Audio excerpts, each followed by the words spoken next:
E aí, pessoal, tudo bem? Meu nome é Juliana Pérez, eu sou médica cardiologista e hoje eu vim falar sobre um assunto que é uma dúvida muito frequente, tá? Tanto aqui no Instagram como durante o teste ergométrico, né? Que eu trabalho bastante com isso. Então, é sobre a frequência cardíaca máxima. O que acontece se eu atingir a minha frequência cardíaca máxima? Em primeiro lugar, né, a frequência cardíaca máxima que a gente usa como base para fazer o exame e também é a mais usada, né, nos aplicativos de saúde, nos aplicativos dos relógios, né, dos frequencímetros. Ela é obtida através de uma fórmula, né, que é prevista pela idade. E essa fórmula é 220 menos a idade. E da onde saiu essa fórmula? Essa fórmula saiu de estudos, só que estudos bem antigos, tá? E ela também tem seus defeitos, né? Essa fórmula, por exemplo, ela superestima a frequência cardíaca dos pacientes mais jovens e subestima a frequência cardíaca dos pacientes mais velhos. Tá? E aí, então, uma coisa que as pessoas sempre me perguntam é... eu atingi a minha frequência cardíaca máxima, eu vou infartar? Meu coração vai falhar? Ou eu vou ter uma parada cardíaca? Calma, não é assim, né? A imensa maioria das pessoas que faz atividade física e que faz exames de check-up são pessoas saudáveis, que não têm nenhuma doença no coração, e atingir a frequência cardíaca máxima não é igual a levar a um infarto, uma parada cardíaca ou uma falha do coração. Esses dias mesmo eu estava fazendo o exame num paciente de 16 anos, né? Ele não tinha nenhuma doença.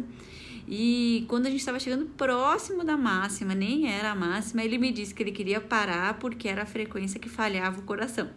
Então, assim, calma, não é bem assim, né? Até porque as pessoas que têm doença cardíaca, na maioria das vezes, elas nem vão chegar nessa frequência, né?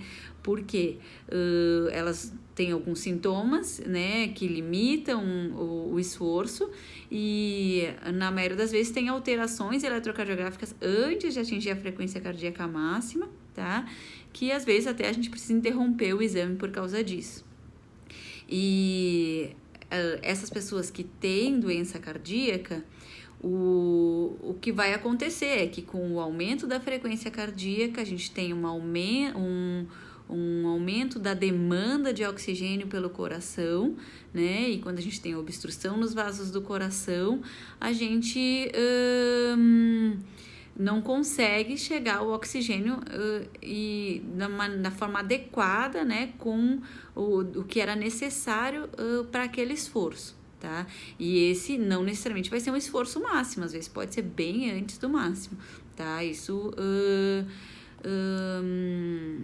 a gente vê muito frequente, né, em exame alterado, é que a pessoa nem consegue atingir o esforço máximo, tá? Então, o que tem que ficar claro? Pessoas que são saudáveis, que não têm nenhuma doença cardíaca, podem sim chegar a atingir a frequência cardíaca máxima, né, num esforço mais forte, um dia que tá mais quente, a pessoa tá um pouco mais desidratada, são coisas que fazem subir mais a frequência cardíaca, ou tá cansada, já foi cansada para aquele treino, pode acontecer de atingir. Não é bom ficar o treino inteiro com a frequência tão alta, porque a pessoa vai fadigar mais rápido, né? Mas também não tem essa questão assim de meu coração vai falhar, eu vou infartar, né? Calma. Se tu é uma pessoa que faz teu acompanhamento, que sabe que tá tudo bem com o coração, pode eventualmente acontecer, tá? E pode também que a tua frequência cardíaca máxima não seja aquela que foi prevista pela fórmula, né?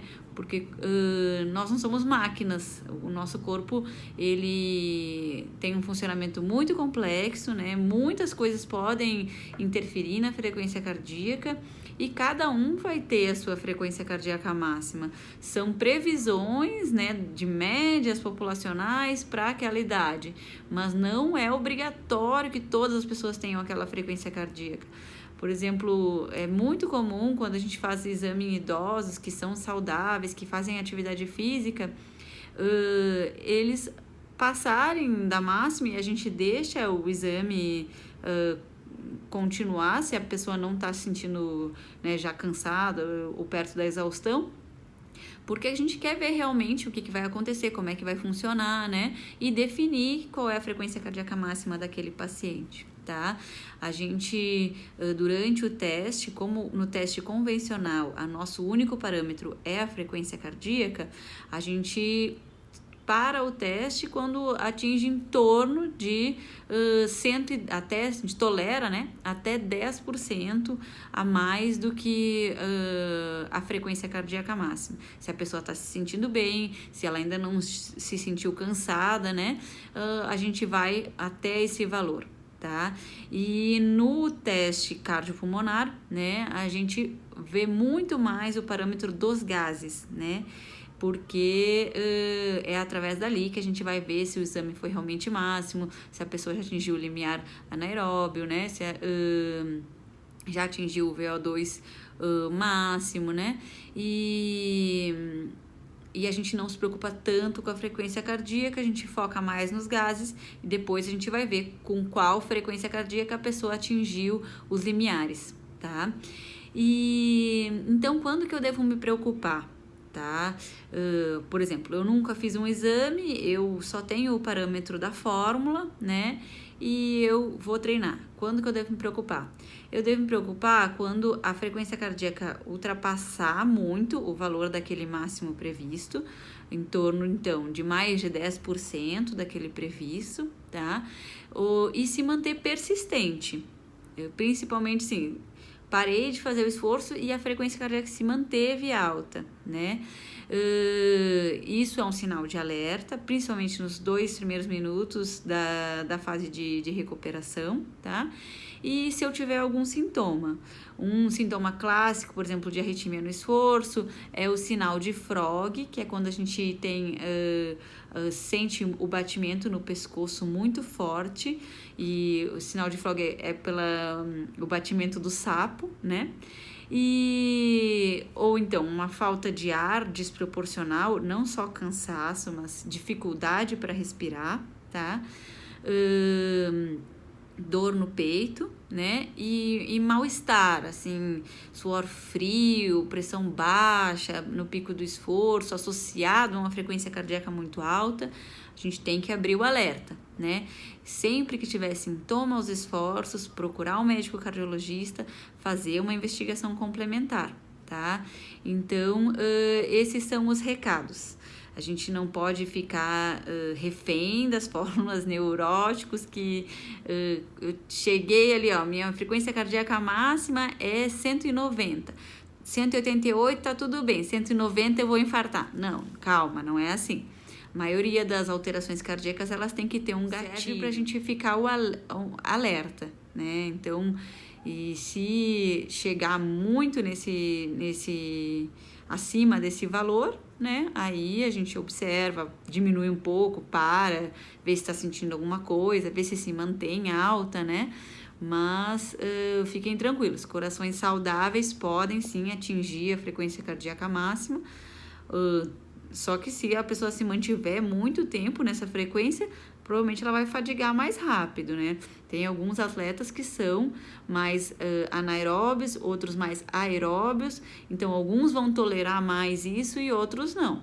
Então, e isso a gente só consegue ver com o teste cardiopulmonar, né?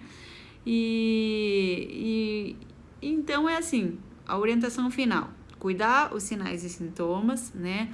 E fazer um acompanhamento, conhecer teu corpo, conhecer os teus limites e os teus padrões, né? E que isso já vai ajudar muito a ter uma segurança em fazer atividade física, tá bom? Obrigada, valeu, qualquer coisa mandem dúvidas.